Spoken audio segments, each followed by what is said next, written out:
এখানে দেখতে পাচ্ছেন যে বিয়ে বাড়ির খাবার বিক্রি হচ্ছে। তো বিয়ে বাড়ির কি খাবার বিক্রি করেন ভাইয়া? বিয়ে বাড়ির খাবার বিক্রি করি আপনার গরুর রেজালা, মুরগির রোস, পোলাও, জর্দা। ছোট থেকে ব্যবসা করি। আমি যখন আমার আঁচল ধরে হাঁটি না তখন থেকে ব্যবসা করি। আচ্ছা, মাল্লা ঘুরে ঘুরে ব্যবসা করি। এগুলো কোথা থেকে কিনে আনেন আপনারা? এটি বড় বড় অনুষ্ঠানে যত খাবার বাচ্চা যায় না, এই খাবারটা এখানে আমরা আচ্ছা পার্টি থেকে কিনা কম দামে বিক্রি করি। আচ্ছা, কম দামে কিনে কম দামে বিক্রি করেন, যেন সাধারণ মানুষ যারা এগুলো রান্না করে সচরাচর খেতে পারে না, কিনতে পারে না বাজার থেকে, সেই সব মানুষের জন্য আপনার এই আয়োজন। জি জি। তো এখানে কিসের আয়োজন আছে? আপনার বিয়ে বাড়ির যত আইটেম থাকে সেই আইটেমটা এখানে আমরা আনি। দেখা গেছে আপনার গরুর রেজালা পাবেন, মুরগির রোস পাবেন, খাসির মাংস পাবেন। আচ্ছা, এরপর আপনি জর্দা, পোলাও, বরানি, টিকা সবই সমস্ত আইটেম পাবেন। এই খাবারগুলো যে আপনি আনেন, তো এই খাবারগুলো অনেক সময় নষ্ট হয়ে যায় না? না না না, নষ্ট হওয়ার কোনো ক্যাপাসিটি নেই। এখন গরমের ভিতরে আমরা এটা মনে করেন, গরমের ভিতরে নগদ এই যে দেখেন কাস্টমার মাল কিন্তু শেষ পর্যায়ে। আচ্ছা আচ্ছা, মাল এখনো নাই। এখন মনে করেন গরমের ভিতরে রাইতের মালটা আমরা লগে এটা যদি নষ্ট হওয়ার আগে এটা ডিপ করে রাখি, আইস করে রাখার চেষ্টা করি। মাল নষ্ট হওয়ার আগে আমরা ডাইরেক্ট বাসে পাঠিয়ে দিই লগে। দেখা গেছে কাস্টমার নাই, লগে এটা বাসে পাঠিয়ে দিই, অল্প অল্প মাল রাখি। ও রাত্রে যেগুলো আপনি আনেন কিনে, সেগুলো ফ্রিজিং করে রেখে ডাইরেক্ট ফ্রিজে ডিপে ঢুকে, ডাইরেক্ট ডিপে ঢুকে।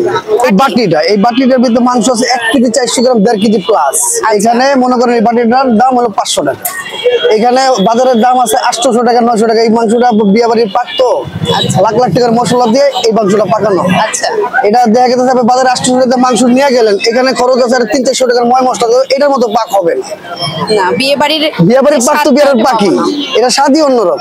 আচ্ছা, তো এটা অনেক সময় দেখা যায় কি বেশি নাড়াচাড়া কারণে নষ্ট হওয়ার সম্ভাবনা? না না, অনেক কেউ চাইলে টেস্ট করে নিতে পারে। থাকে না এর ভিতরে? দুই এক পিস তো আড্ডি থাকবে, আমার শরীরে আড্ডি নাই। মানুষ অনেক দূর দূরান্ত থেকে আসে, অনেকজন অনেক কথাই বলে।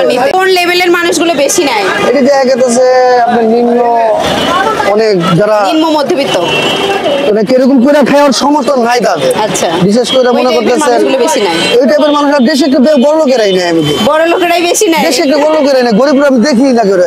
একজন মানুষ নিয়ে 3 থেকে 4 হাজার টাকা, 5 হাজার টাকার মাল লয়, এরা কি গরিব? মানে এত টাকার মাল নিয়ে কি করে? বড় ফ্যামিলি থাকলে এত টাকার মাল নিয়ে তারা খাওয়া দাওয়া। খাবারগুলো এগুলো আপনি নিজে খান তো? আমি কেন খাবো না, আমি তো ডেলি খাই। আপনি ডেলি এগুলোই খান? জি।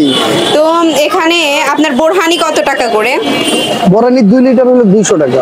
2 লিটার 200 টাকা। অনেকে দোয়া দিতেছে, অনেকে বর্দহ দিতেছে। একটা মানুষ দূর দূরান্ত থেকে আসার লগে লগে দেখা যাচ্ছে এই মালটা হাইস্ট 3 থেকে 4 ঘন্টা টিকতেছে। উনি জামে নিয়ে গেতে এটা মানিকগঞ্জ দেখা গেছে, এটা রাজশাহী নিয়ে যাবে না, টিকলে এটা আমার দোষ না। হ্যাঁ, গরম মাল আমাদের প্যাকেটে থাকলে একটু ঘাইমান নষ্ট হইতেই পারে, স্বাভাবিক ব্যাপার। গরম দিলে গরুর মধ্যে যত জাল দিব ততই স্বাদ লাগবে। হ্যাঁ, মানে এটা মানুষরা বুঝাইতে পারি না। কয় ভাই আসলে ফোন দিয়ে বলে ভাই কি দিলেন মালটা, মানে আমি বললাম আপনি গেলেন দূরে, না আমি কি করতে পারি? ঢেকে রাখতে পারেন না, ঢাকলে গরমের ভিতরে কি হয়, মালটা নষ্ট হয়ে যাওয়ার সম্ভাবনা হাওয়া ছাড়তে পারবে না। এক হলে এটা নষ্ট হয়ে নগদ ফেলে উঠে দেবো। গরু 500, রোজ 500। আচ্ছা, গরু 500, রোজ 500। তো এই যে এখানে যে মালগুলো রাখছেন, এখানে তো অনেক এটা বিক্রি করতে রাত হয়ে যাবে না? সব তো অনেক ভাত, অনেক মোরগ পোলাও না, মুরগির তেহারি।